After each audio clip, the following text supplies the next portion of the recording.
नमस्ते दोस्तों, मैं कुलदीप सिंह और आप देख रहे हैं eco.com। आज की इस क्लास में हम लोग अपने माइक्रो इकोनॉमिक्स की जो पिछला टॉपिक था उससे आगे कंटिन्यू करेंगे। हमने लास्ट क्लास में यूटिलिटी मैक्सिमाइजेशन प्रॉब्लम को खत्म कर दिया था और आज की इस क्लास में हम लोग स्टार्ट करेंगे अपनी एक्सपेंडिचर मिनिमाइजेशन प्रॉब्लम को। देखिए, ये हमारा कंज्यूमर है,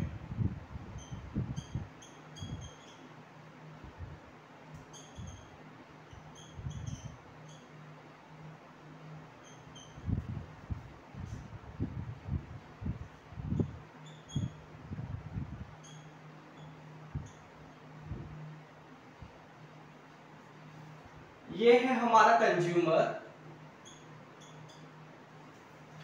चंगू।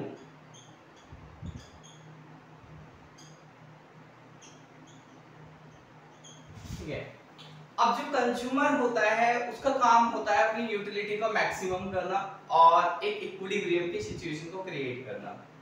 इसके लिए क्या करता है, ये दो काम करता है, दो तरीके से ये इक्विलिब्रियम को अचीव कर सकता है। एक, ये यूटिलिटी मैक्सिमाइजेशन प्रॉब्लम को सॉल्व करता है, दूसरा ये एक्सपेंडिचर मिनिमाइजेशन प्रॉब्लम को सॉल्व करता है।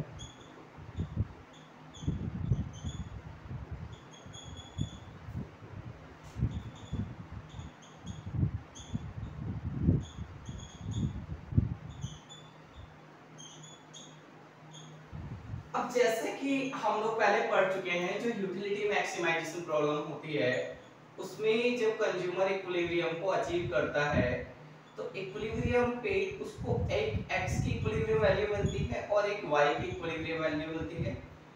x की जो इक्विलिब्रियम वैल्यू है it is function of p1 p2 and income. Similarly y की इक्विलिब्रियम वैल्यू है function of p1 p2 and income. And what are these and what are these equations? These are Marshallian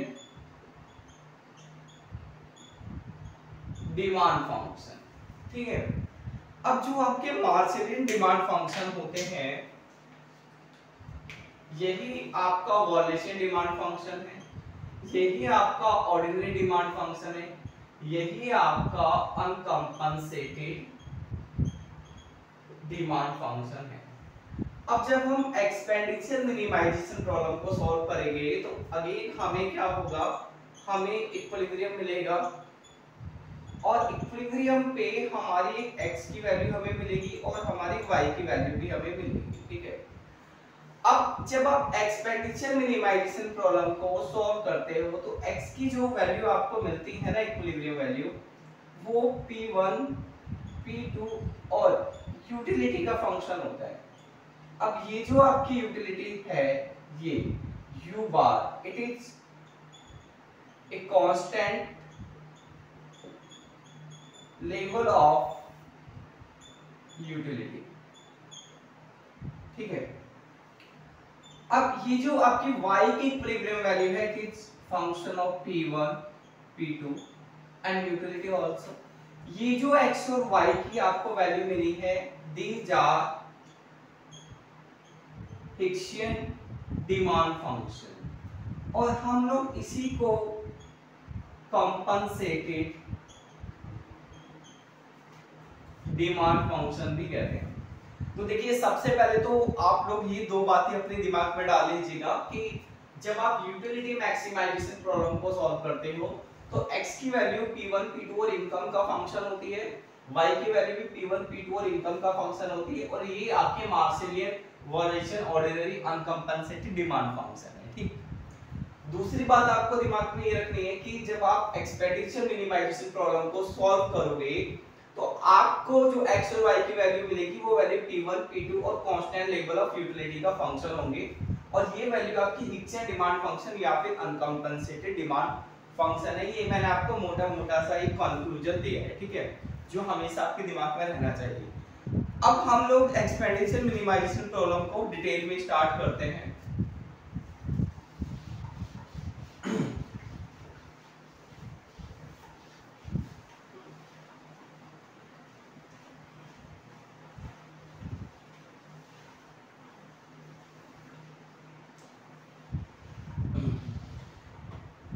देखिए expenditure minimisation problem के अंदर हमें कुल मिला के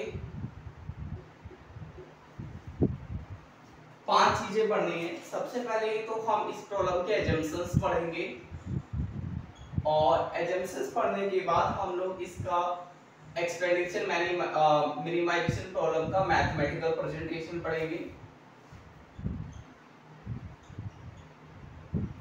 diagrammatic भी पढ़ेंगे और हमें इस प्रॉब्लम को सॉल्व करके निकालना है कंपनसेटेड डिमांड फंक्शन। और ये जो कंपनसेटेड डिमांड फंक्शन है, हम इन कंपनसेटेड डिमांड फंक्शन की प्रॉपर्टीज वगैरह भी पढ़ेंगे, ठीक है। इसके बाद हम लोगों को पढ़ना है मिनिमम एक्सपेंडिचर फंक्शन और हमारे ये जो मिनिमम एक्सपेंडिचर फंक्शन होगा हम इसकी प्रॉपर्टीज वगैरह भी पढ़ेंगे और लास्ट में हम लोगों को पढ़ना है शेफर्ड्स लेमा, ठीक है। ये 5 चीजें हम लोगों को पढ़नी है। तो हम लोग स्टार्ट करते हैं अपने अजम्पशन से। किसी भी कंसेप्ट को इकोनॉमिक्स में पढ़ने के लिए सबसे पहले हम लोग अजम्पशन से पढ़ते हैं। ये जो हमारा चंगू चलो उसको टाई भी पहना देते हैं और हम इसके यहाँ पे शर्ट में एक जेब भी लगा देते हैं, ठीक है। चलिए और उसको बैट भी पहना देते हैं। अब देखिए हमारा जो चंगू है ये कुछ चीजें अज्यूम करके चलते हैं हम इसके बारे में। क्या कर रहा है, ये 2 चीजें कंज्यूम कर रहा है, जैसे कि आपको पता है x और y। अब जब ये इन चीजों को यूज करता है तो इसको एक सेटिस्फैक्शन मिलता है। हम सेटिस्फैक्शन को नापने के लिए यूटिलिटी का नोटेशन या फिर यूटिलिटी को यूज करते हैं, ठीक है। अब ये कहता है I want at least 12 units of utility। मान लीजिए मैं यूटिलिटी को यूनिट्स में डिनोट कर रहा हूं, या मान लेते हैं सिर्फ इतना लिख लेते हैं 12 यूटिलिटी, ठीक है। तो ये कहता है कि मैं x और y को इस तरीके से यूज करना चाहता हूं जिससे मुझे कम से कम 12 यूटिलिटी मिली, एटलीस्ट 12, मतलब या तो 12 के इक्वल या फिर 12 से ज्यादा हो। इसको जो यूटिलिटी मिलनी चाहिए वो या तो 12 होनी चाहिए या फिर 12 से ज्यादा होनी चाहिए। तो बेसिकली अब इसका काम क्या है, ये मार्केट में जाएगा, ये x और y को खरीदेगा और ये खरीदेगा तो ये ध्यान रखेगा कि मुझे x और y का जो कॉम्बिनेशन बनाना है, यानी जो मुझे x और y का की क्वांटिटी खरीदनी है वो इस तरीके से खरीदनी है कि मुझे कम से कम 12 यूटिलिटी मिलनी चाहिए, ठीक है। तो अब ये मार्केट में जाएगा तो इसको मार्केट में जाने के बाद पैसा भी खर्च करना पड़ेगा, यानी कि इसको एक्सपेंडिचर, इसके कुछ एक्सपेंडिचर होंगे। एक्सपेंडिचर को मैं ई से डिनोट कर रहा हूं। अब ये आपको पता है x पे खर्चा हो गया और ये y पे खर्चा हो गया, तो ये हो गया है इसका टोटल एक्सपेंडिचर। अब ये चाहता है कि मैं जब बाजार में जाके x और y को खरीदूं तो x और y को खरीदने के लिए मेरी जो यूटिलिटी है वो यूटिलिटी या तो 12 हो या फिर 12 से ज्यादा हो, है ना। लेकिन साथ के साथ ये चाहता है कि इसका जो खर्चा हो वो भी मिनिमम हो। आप भी तो ये चाहते हो, मान लीजिए आपका बर्थडे है, आपको अपने दोस्तों को पार्टी देनी है और वहां कुल मिला के 10 लोग हैं। अब आप 10 लोगों को रेस्टोरेंट में लेके जाते हो और आपको खाना खिलाना है, तो आपके दिमाग में अपने आप में एक इमेज चल रही है, यार ये 10 के 10 लोग खाना खा ले, पेट भर के खुश हो जाए, मेरा खर्चा कम से कम, है ना। और या फिर ये भी थोड़ा हो सकता है, यार ये सब थोड़ा थोड़ा सा खाएं, मेरा खर्चा कम से कम होना चाहिए। तो जब भी हम लोग जाते हैं, अब यहाँ पे जब आप जा रहे हो रेस्टोरेंट में, तो आपके दिमाग में क्या है, यार 10 लोगों को मुझे खाना खिलाना है, एटलीस्ट 10 लोगों को तो खाना खिलाना ही है मुझे, ठीक है। और बाई चांस ऐसा हो गया कि यार भाई मेरा कोई दोस्त का और फोन आ गया तो उसको भी फिर यही ऑन द स्पॉट बुला लेंगे। तो आप यहाँ पे क्या कर रहे हो, कम से कम 10 लोगों को खाना खिलाना है आपको और आप ये चाहते हो कि आपका खर्चा भी कम से कम हो। सेम सिचुएशन ये है, इसको एक्स और वाई को यूज करके कम से कम इतनी यूटिलिटी चाहिए और ये चाहता है कि इसका खर्चा भी कम हो। अब इसका जो ऑब्जेक्टिव है अपने खर्चे को कम करना,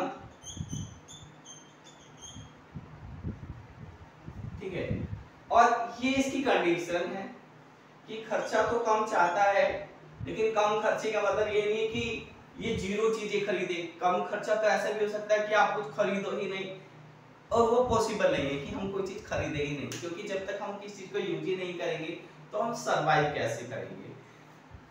तो इसका ऑब्जेक्टिव है कि अपने खर्चे को मिनिमम करें। हम सब ये चाहते हैं कि हमारे खर्चे कम से कम हो और हमारी जो जरूरतें हैं वो भी पूरी हो जाए। तो बिल्कुल यही बात इसके साथ भी लागू होती है। ये अपने खर्चे को मिनिमम करना चाहता है, इसका ऑब्जेक्टिव है। आप इसे ऑब्जेक्टिव फंक्शन भी कह सकते हो। इसको अपना खर्चा मिनिमम करना है, साथ में ये चाहता है कि मेरे खर्चे मिनिमम हो और मेरे को इतनी यूटिलिटी भी मिलती रहे, है ना, मेरे को इतनी यूटिलिटी भी मिलती रहे। तो ये इसकी एक्सपेंडिचर मिनिमाइजेशन प्रॉब्लम है। अब इस एक्सपेंडिचर मिनिमाइजेशन प्रॉब्लम को हम लोग फॉरवर्ड वे में लिखेंगे, जिस तरह से हमें एग्जाम में लिखनी होती है। तो मैंने एजम्पशंस आपको बता दिए हैं कि क्या एजम्पशंस हैं, दो ही चीजें यूज कर रहे हैं। अब जो एक्सपेंडिचर मिनिमाइजेशन प्रॉब्लम होगी वो क्या है, वो ये है कि इसको अपना जो एक्सपेंडिचर है इस एक्सपेंडिचर को मिनिमम करना है, लेकिन ये भी चाहता है कि मेरे खर्चे कम से कम हो, बट मुझे कम से कम इतनी यूटिलिटी तो मिले। तो इसके पास एक कंडीशन है और कंडीशन को हम लोग लिखते हैं subject to utility constant. Utility constant का मतलब है कि इसके पास एक यूटिलिटी की कंडीशन भी है। कंडीशन क्या है, कंडीशन ये है कि इसे कम से कम इतनी यूटिलिटी तो चाहिए। अब ये जो 12 है what is this, this is constant level of utility, है ना। हम लोग यहाँ पे ये तो कांस्टेंट लेवल ऑफ यूटिलिटी हो गई और ये हो गई यूटिलिटी। तो जो यूटिलिटी होती है, यूटिलिटी के लिए हम लोग यूटिलिटी फंक्शन का यूज करते हैं। तो मैंने यहाँ पे यूटिलिटी फंक्शन को लिख दिया है uxy, क्योंकि x और y को यूज कर रहे हैं। अब जैसे मैंने यहाँ 12 लिखा है, 100 200 300 कुछ भी हो सकता है, तो हम इसको थोड़ा जनरलाइज कर लेते हैं। और जब जनरलाइज करेंगे तो हम इसको u बार से डिनोट करेंगे, ठीक है। और हमारा ये जो साइन है ग्रेटर देन ओवर इक्वल, इसके लिए यहाँ पे दो नोटेशन ना लगा के, कुछ बुक्स में आप देखोगे तो इस तरह का नोटेशन भी होता है, बट हम इस नोटेशन को ऐसे भी यूज कर सकते हैं। तो मैं अगर यहाँ से दो लाइन हटा दूं तो एक लाइन भी चल जाएगी। ये और ये नोटेशन दोनों ही होने हैं। आप जब क्वांट हेंडरसन को देखोगे तो उसमें ये वाला नोटेशन दिया हुआ है, लेकिन जो बाकी बुक्स हैं हमारी रेफरेंस बुक, उसमें ये वाला नोटेशन हमें दिया हुआ है, ठीक है। तो मैं फिलहाल ये वाला नोटेशन लेके चल रहा हूँ। अब ये आपकी प्रॉब्लम है कि आपको अपना जो खर्चा है वो मिनिमम करना है और कम से कम आपको इतनी यूटिलिटी चाहिए, ठीक है। ये कांस्टेंट लेवल ऑफ यूटिलिटी है। मैं इसको इक्वेशन नंबर 1 मान रहा हूँ और मैं इसको मान रहा हूँ इक्वेशन नंबर 2। अब जरा ध्यान से देखिए, इस ये जो हमारे पास ये क्या है, ये इनइक्वालिटी है। अगर इक्वल का साइन होता है तो उसको हम इक्वेशन बोलते हैं, और अगर इक्वल का साइन नहीं होता है तो हम इसको इनइक्वालिटी बोलते हैं। तो ये इनइक्वालिटी है।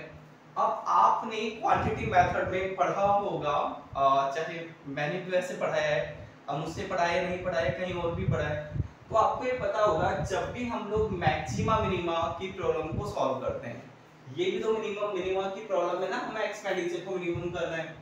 तो जब भी हम लोग मैक्सिमा मिनिमा की प्रॉब्लम को सॉल्व करते हैं, यानी कि हम जब एक कांस्टेंट ऑप्टिमाइजेशन के बारे में बात करते हैं, तो जब हम कांस्टेंट ऑप्टिमाइजेशन के बारे में बात करते हैं तो हम लोग कुन-टकर कंडीशन का यूज करते हैं आमतौर पर।